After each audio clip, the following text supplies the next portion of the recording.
نبی کریم صلی اللہ علیہ وآلہ وسلم نے فرمایا کہ ایمان کی 60 سے کچھ اوپر شاخیں ہیں اور حیا شرم بھی ایمان کی ایک شاخ ہے۔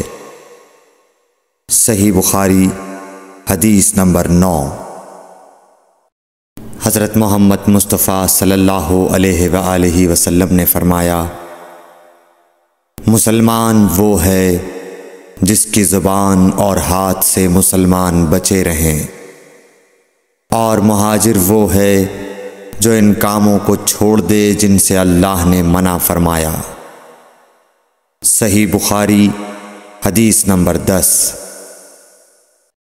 لوگوں نے پوچھا، یا رسول اللہ، کون سا اسلام افضل ہے؟ تو نبی صلی اللہ علیہ وسلم نے فرمایا، وہ جس کے ماننے والے مسلمانوں کی زبان اور ہاتھ سے سارے مسلمان سلامتی میں رہیں۔ صحیح بخاری حدیث نمبر 11۔ ایک دن ایک آدمی نے حضرت صلی اللہ علیہ وسلم سے پوچھا کہ کون سا اسلام بہتر ہے؟ فرمایا، یہ کہ تم کھانا کھلاؤ اور جس کو پہچانو اس کو بھی اور جس کو نہ پہچانو اس کو بھی، الغرض سب کو سلام کرو۔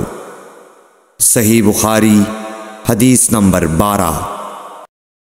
حضور اکرم صلی اللہ علیہ وآلہ وسلم نے فرمایا، تم میں سے کوئی شخص ایماندار نہ ہوگا جب تک اپنے بھائی کے لیے وہ نہ چاہے جو اپنے نفس کے لیے چاہتا ہے۔ صحیح بخاری حدیث نمبر 13۔